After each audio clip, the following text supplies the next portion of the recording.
उसमें हमें फक्र है इस बात का और खुशी भी मुझे इस बात की है कि पहले दिन से और आज तक जो पार्लियामेंट सदन कल तक चला है, अखिलेश यादव जी किसान के साथ खड़े हैं। भारतीय जनता पार्टी ने मीडिया के माध्यम से, पेपरों के माध्यम से किसान की और गरीब की और मजदूर की आवाज हमेशा दबाने की कोशिश की।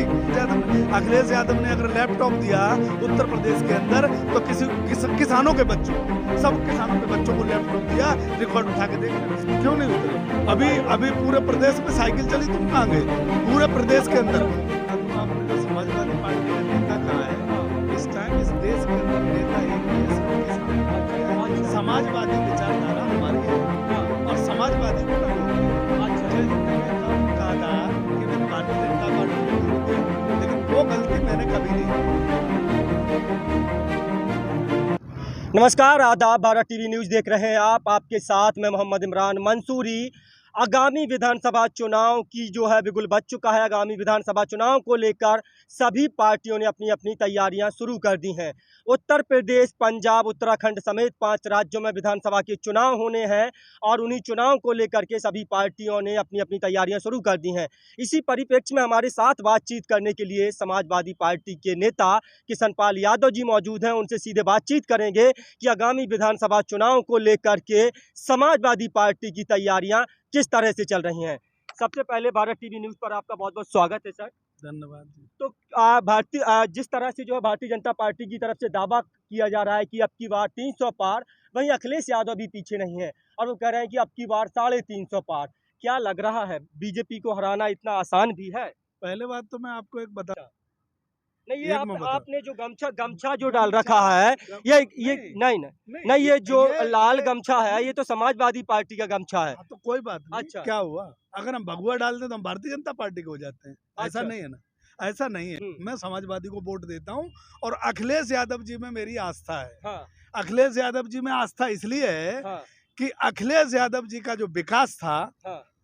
वो मुझे लगता है कि आज दिन तक इस हाँ। देश के अंदर उस विकास की किसी ने छू तक नहीं पाया, उस विकास को। अच्छा। हाँ, ये बात है।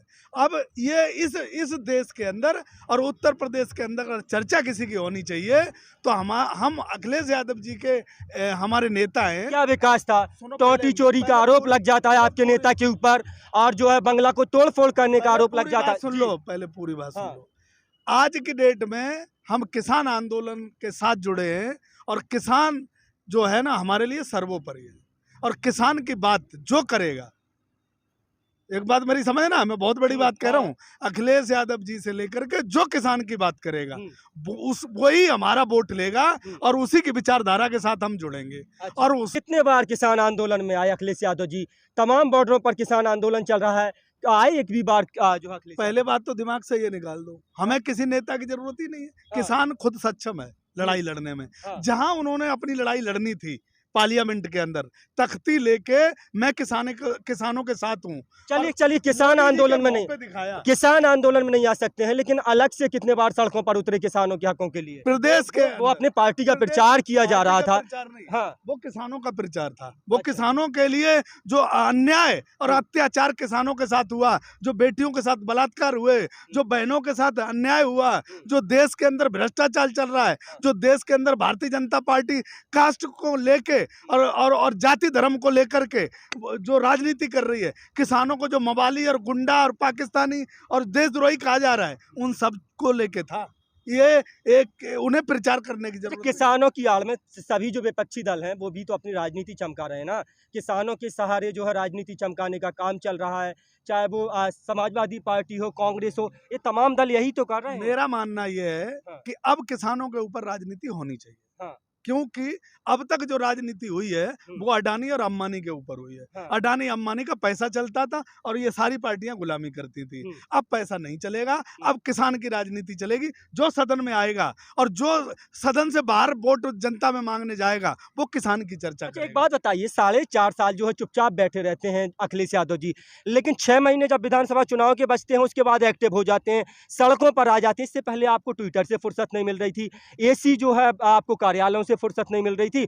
अब जब पता चला कि 6 महीने बाद विधानसभा के चुनाव है तो अब एक्टिव हो जाते हैं, सड़कों पर उतरते हैं, साइकिल रैली करते हैं। अब मैं क्या कर सकता हूँ, तुम्हारे चश्मा ही गलत लगा। अच्छा, तुम्हारे चश्मा गलत लगा। चश्मा पहले सुन लो, हाँ। पूरी बात सुनने की क्षमता रखा करो, मोदी जी जैसा और वो ज्यादा एक्टिव मत हो। अच्छा, बेटी जब जब वहाँ कुलदीप सेंगर ने बेटी के साथ अत्याचार और अन्याय पूरे परिवार को खत्म कर दिया, हाँ। तो सबसे पहली बार आवाज किसने उठाई? हाँ। जब बेटी के साथ बलात्कार हुआ बुलंदशहर में, हाँ। वाल्मीकि बेटी की अगर अगर अगर मार दी गई और आधी रात पे जला दी गई, तो सबसे पहली आवाज किसने उठाई? विधानसभा के अंदर जब टोपियों पे किसान की टोपी पे विश्लेषण करा गया और किसान की टोपियों का वहाँ उछाली गई यूपी विधानसभा में, तो सबसे करारा जवाब किसने दिया? जब उत्तर प्रदेश के अंदर किसानों पे लठ बरसाया जा रहा था इसी यूपी गेट पे, और किसानों के साथ अत्याचार और अन्याचार किया जा रहा था, और मंडियों में किसानों का अनाज नहीं खरीदा जा रहा था, तो सबसे पहली आवाज किसने उठाई? और ये बता दूं, जब 1800 किलोमीटर मजदूर भाई पैदल जा रहे थे और आनंद विहार पे सबसे पहले समाजवादी दस्ता था जो आनंद विहार पे उन उन उन उन मजदूरों के साथ खड़ा था, ये मैं बता देता हूं। और सबसे पहले अखिलेश यादव थे कि जिन्होंने सरकार से और मुख्यमंत्री से सवाल पूछा था कि 70,000 बस उत्तर प्रदेश के अंदर खड़ी है, तुम क्यों इन्हें मजदूरों को पैदल चला रहे हो? तो मुख्यमंत्री योगी आदित्यनाथ जी के पास कोई जवाब नहीं था। आज किसान यहाँ बैठा है, आज यहाँ किसान बैठा है। अखिलेश यादव वो शख्स हैं कि आज भी हम जितने भी हम लोग जुड़े हुए हैं उनसे सबसे हालचाल लेते हैं, फोन करके पूछते हैं कि वहाँ गाजीपुर बॉर्डर की और किसानों की स्थिति क्या है। ऐसा देश में नेता कौन सा है? मोदी जी। अच्छा। सुन लो, मोदी जी अगर फोन करते हैं हाँ। अगर किसी को कच्छाधारी को, तो वो टीवी में दिखाया जाता है। अखिलेश यादव अगर किसानों को किसी को फोन करके और गाजीपुर बॉर्डर के हालचाल लेते हैं, कभी किसी ने दिखाया? हाँ। नहीं दिखाया, क्योंकि उनकी पुश्तैनी और उनकी पूरी पीढ़ी किसानों से जुड़ी है। किसानों का हमदर्दी और किसानों की परेशानी और किसानों की दिक्कत वो जानते हैं। और नहीं अगर तुम्हें पता हो तो कभी सैफई चले जाना, कभी मैनपुरी चले जाना, वहाँ की रोड है और वहाँ के किसानों से बात कर लेना। किसान हाँ, आज इस सारा जो काम है वो सैफई में तो किया है, इटावा में तो किया है। इटावा, मैनपुरी, सैफई जो आपका मतलब जनपद था, वहां पर आपने सारा काम कर लिया और पूरी यूपी काम से अछूती रह गई। तो मना कौन कर रहा है कि गोरखपुर के बनारस के सांसद प्रधानमंत्री जी हैं जो बनारस में वो मिड डे मील में दिखा रहा है कि यहाँ भ्रष्टाचार हो रहा है, यहाँ मोदी जी ने जो गांव गोद लिया है उसमें भ्रष्टाचार हो रहा है, तो उसे जेल भिजवा दिया, उसे मरवा दिया।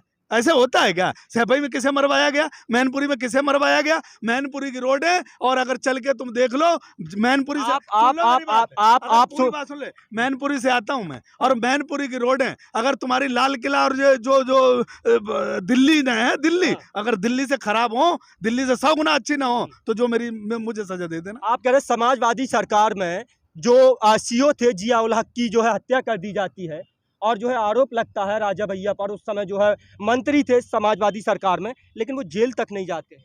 केस दर्ज हुआ? केस दर्ज हुआ, जेल केस दर्ज हुआ, जेल कौन भेजेगा? कोर्ट। आज क्या हुआ? आज क्या हुआ? आज क्या हुआ? कितने बार आपने जिया होगा? मैं ये कह रहा हूँ, आज क्या हुआ? संगीत सोम के जो दंगा करवाया था उसके केस वापस लेने के लिए बाबा योगी आदित्यनाथ ने 650 मंत्रियों के और विधायकों के और अपने कार्यकर्ताओं के कोर्ट में अर्जी लगाई थी कि भारतीय जनता पार्टी के केस वापस लेने के लिए, और कोर्ट ने वो केस आगे सुप्रीम कोर्ट में भेज दिए। हुआ ना? केस भारतीय जनता पार्टी सबसे ज्यादा लेती है वापस, लेकिन उनका केस दर्ज हुआ। वही काम सपा सरकार करेगी क्या? वही काम सपा सरकार करेगी क्या? मुझे ये बता दो, किसी का केस वापस लिया? किसी का केस वापस लिया? अखिलेश किस पे आरोप भारतीय जनता पार्टी ने लगाया कि वो लैपटॉप सब जाति बिरादरी को दिए गए। मैं ये कहता हूं कि भारतीय जनता पार्टी की सरकार है, बाबा योगी आदित्यनाथ जी किसानों की डबल आय के लिए और बच्चों को लैपटॉप देने के लिए आए थे। कितने बच्चों को दिए? आज जो बच्चे स्मार्ट क्लास ले रहे हैं उनके माता पिता पे जिन पर मोबाइल नहीं है, वो बच्चे आज स्मार्ट क्लास से वंचित हैं। समाजवादी पार्टी के बड़े नेता मुलायम सिंह यादव जी सदन में कहते हैं कि मेरी इच्छा है कि प्रधानमंत्री नरेंद्र मोदी दोबारा से प्रधानमंत्री बने। इस बात के क्या मायने? देखो, अगर नेताजी अगर ये बात कहते हैं तो ये पार्टी और पॉलिटिक्स और देश से ऊपर उठ के बात होती है। ये बात ये नहीं, हमें भी पता नहीं था। नरेंद्र मोदी का 2014 में हम भी समर्थन करते थे। हमने कहा इस आदमी गरीबी से आया है हमारा प्रधानमंत्री, हाँ ये हमारा प्रधानमंत्री उस गरीब माँ का बेटा है, चाय बेच के आया है, इसकी माँ ने घरों में बर्तन धोए हैं, काम किया है, ये हम किसानों के लिए जरूर कुछ न कुछ करेगा। ये उम्मीद सबको थी, हर किसान को थी। अच्छा, ये एक सवाल और है, जिस पूरी तरह बात तो सुन जिस लो जिस यार, तरह तुम से आधी अधूरी बात करते हो। तो किसानों को सबको उम्मीद थी। अब नरेंद्र मोदी का जब सही चेहरा 2014 के बाद और खास तौर से 19 के बाद जब आया कि वो अडानी और अंबानी का इतना बड़ा गुलाम निकला कि पूरा किसान देश का अडानी अंबानी के यहाँ गिरवी रख दिया, तो सभी किसान भाइयों को बहुत सारे किसान भाइयों ने वोट दिया था। सबको इतना दुख हुआ जैसे हमारे ये समझ लो कि 440 वोल्टेज का जो झटका लगता है वो लगा था। अच्छा, समाजवादी पार्टी पर एक बड़ा आरोप लगाया जाता है। आरोप ये है कि जब समाजवादी पार्टी की सरकार आती है तो उसके बाद जो यादव और मुसलमान समीकरण है, यादव और मुसलमान जो बेलगाम हो जाते हैं, और कहीं ना कहीं जो यादव हैं, मुसलमान हैं, वो गुंडागर्दी करने लग जाते हैं। ये बड़ा आरोप समाजवादी पार्टी के ऊपर हमेशा से लगता आया है। आरोप लगाता कौन है? आरोप लगाता कौन है? आरोप यही तो लगाते हैं जो सत्ता में बैठे हैं। अब आरोप कौन लगाएगा? तुम आरोप लगा के देख लो, तुम जेल में पहुंचोगे। अब आरोप जो मीडिया चैनल कोई लगा के देख ले, वो मीडिया चैनल पुरुषोत्तम वाजपेयी और अजीत अंजुम और अभिसार शर्मा घर बैठे तो हैं, लगा लो आरोप। लगा लोगे? कैसे लगा लोगे? क्योंकि अमित शाह के हिंटर से मीडिया चल रही है। कौन आरोप लगाएगा? नहीं लगा सकता आरोप। अब वो आजादी थी, वो लोकतंत्र था। कांग्रेस पार्टी थी, कांग्रेस पार्टी ने अपनी सरकार में कलमाड़ी को जेल भेजा था। अब भेज के दिखा दो किसी को। खूब घोटाले हुए, 30,000 करोड़ का घोटाला हुआ, पीएफ केयर फंड का घोटाला हुआ, उत्तर प्रदेश में होमगार्ड का घोटाला हुआ, बिजली घोटाला मथुरा में हुआ, लखनऊ में घोटाले हुए, इतने सारे घोटाले हुए। अब कोई जेल में जाएगा? नहीं जाएगा, क्योंकि बाबा योगी आदित्यनाथ जी बैठे हैं, जो अपने आप को योगी कहते हैं, उत्तर प्रदेश का विनाश करने के लिए बैठे हैं। उत्तर प्रदेश का विनाश योगी जी करेंगे और देश का विनाश मोदी जी करेंगे। और ये विनाश का अगर कोई रास्ता कोई निकालेगा ठीक से बचाने के लिए विनाश से, तो ये किसान निकालेगा। किसान अब अपने सही जगह बैठ गया है, इनको देश से भगा के पीछा छोड़ेगा। समाजवादी पार्टी के बहुत बड़े नेता और मुस्लिम चेहरा माने जाने वाले आजम खान के ऊपर तमाम जो है मुकदमे दर्ज किए जाते हैं। भैंस चोरी से लेकर के बकरी चोरी तक के मुकदमे दर्ज किए जाते हैं, जेल भेजा जाता है। लेकिन अब जो मुस्लिम हैं, मुस्लिमों में जो है खासा गुस्सा इस बात को लेकर है कि जब आजम खान को जेल भेजा जाता है, उसके बाद समाजवादी पार्टी ने कितने बार धरना प्रदर्शन किया, कितने बार जो राष्ट्रीय अध्यक्ष अखिलेश यादव उनसे मुलाकात करने गए। आप बताइए, मुस्लिम वोट बैंक जो है खासा नाराज है। मुस्लिम वोट बैंक समाजवादी पार्टी का मजबूत वोट बैंक माना जाता है, लेकिन जब से आजम खान को जेल हुई, अब्दुल्ला आजम खान जेल गए, उनकी पत्नी जेल जाती हैं, उसके बाद मुसलमानों में काफ़ी नाराजगी है इस बात को लेकर कि समाजवादी पार्टी ने उनको बचाने का कोई प्रयास नहीं किया, और जो है समाजवादी पार्टी ने कहीं भी धरना प्रदर्शन नहीं किया। अब मैं कहूँ कि अंधभक्त बन के हमारी सुनोगे ही नहीं, अपनी कहते रहो। सुनाइए, बताइए। जब आजम खान के ऊपर केस, आजम खान साहब के ऊपर जब केस लगाए गए थे और आजम खान साहब अरेस्ट भी नहीं हुए थे, तो हम सफर में जो उनका हम सफर है, वहाँ पूरी रात अखिलेश यादव जी रहे थे, और अखिलेश यादव जी के साथ 10,000 कार्यकर्ता थे, और उसमें मैं भी था। 10,000 कार्यकर्ता थे, और वहाँ के एसएसपी ने वहाँ इतना फोर्स पड़ा था कि मुझे ये लगता है कि पूरे हिंदुस्तान का फोर्स रामपुर के अंदर पड़ा था। जो रामपुर के आसपास के लोग होंगे वो जानते होंगे, पूरा छावनी बना दी थी। पूरी बात सुन लेना पहले। अखिलेश यादव जी वो शख्स थे कि वहाँ का पानी काट दिया गया, वहाँ की बिजली काट दी गई, और रात में हम सब लोग वहाँ हम सफर में बिना पानी के और बिना लाइट के रहे थे। और ये कितनी बार मुलाकात करने गए जेल के अंदर जब आजम खान थे, तो अखिलेश यादव कितनी बार मुलाकात करने गए? वोट आपको चाहिए, 20% मुसलमानों का वोट चाहिए, लेकिन उसके बाद मुलाकात कितने बार? भारतीय जनता पार्टी की भाषा मत बोलो। नहीं, मैं भारतीय जनता पार्टी की भाषा, मैं भारतीय जनता पार्टी की भाषा ही नहीं बोल रहा। तुम सवाल ज्यादा पूछते हो, सवाल जवाब कम लेते हो। भारतीय जनता पार्टी क्या चाहती है? भारतीय जनता पार्टी ने अपने जो 25 मुकदमे बाबा योगी आदित्यनाथ जी पे थे, संगीत सोम पे इतने मुकदमे थे, और जो पहले 2012 पूरी बात सुना करो। पूरी बात का जवाब लिया करो। ये संगीत सोम पे इतने मुकदमे थे और जो चिन्मयानंद था उस पर मुकदमे थे। हाँ। इनको तो बाबा ने कुछ नहीं करा। जो 3 मुसलमान देश में थे हाँ। उन मुसलमानों को टारगेट क्यों किया जा रहा है? हाँ। यही समझाने के लिए तो किया जा रहा है हाँ। कि आपके साथ समाजवादी पार्टी नहीं, आपके साथ कांग्रेस पार्टी नहीं, और हम आपका किसी भी तरीके से हिटलर शाही पार्टी भारतीय जनता पार्टी है। वो देश के मुसलमानों का, दलितों का, ओबीसी का और जितने भी कास्ट हैं उनका सबका शोषण करेंगे। अब मुसलमानों का शोषण क्यों कर रही है भारतीय जनता पार्टी? ये दिखाने के लिए कर रही। यहाँ नारे लगवाए थे, हाँ। अभी उस पर सवाल नहीं पूछोगे? नारे क्यों लगवाए थे दिल्ली के अंदर? पूछूंगा, सवाल उस पर भी पहले मेरी पूछूंगा बात सुनो, दिल्ली के अंदर नारे क्यों लगवाए? गृह मंत्री की सहमति से लगवाए। वहां के पुलिस के नाक के नीचे नारे लगे। किसी ने कुछ कहा? कोई पकड़ा गया तो 2 कदम के बाद छोड़ दिया गया। और जिसने नारे लगवाए और वो खड़े होकर जिम्मेदारी ले रहा है कि मैंने नारे लगवाए, हर टीवी चैनल पर उसका इंटरव्यू चल रहा है, उसे नेता बनाने की कोशिश की जा रही है। भारतीय जनता पार्टी मुसलमानों को दुखी करने के बाद, मुसलमानों को परेशान करने के बाद, मुसलमानों को रोजगार खत्म करने के बाद अपने आप को सुरक्षित मानती है, क्योंकि रिश्तेदारी मुसलमानों से जोड़ती है। वो हिंदुओं को इकट्ठा करना चाहती है, और हिंदू जब वोट देता है उसके बाद इनका जातियों में शोषण किया जाता है। आज दलित की बेटी का रेप हुआ तो वाल्मीकि बेटी थी, आज वो किसी जाटव कम्युनिटी की बेटी का रेप हुआ तो वो जाटव था, किसी यादव को मार दिया गया तो वो यादव था। भारतीय जनता पार्टी सत्ता में आने के बाद सब कास्टों में बांट देती है, और जब वोट लेना होता है तो सिर्फ हिंदू मुस्लिम करना दे। और ये सब उत्तर प्रदेश का चुनाव जीतने के लिए चल रहा है, और उत्तर प्रदेश का चुनाव अब जो किसान बैठा हुआ है फैसला ये करेगा। भारतीय जनता पार्टी के बस का फैसला नहीं है,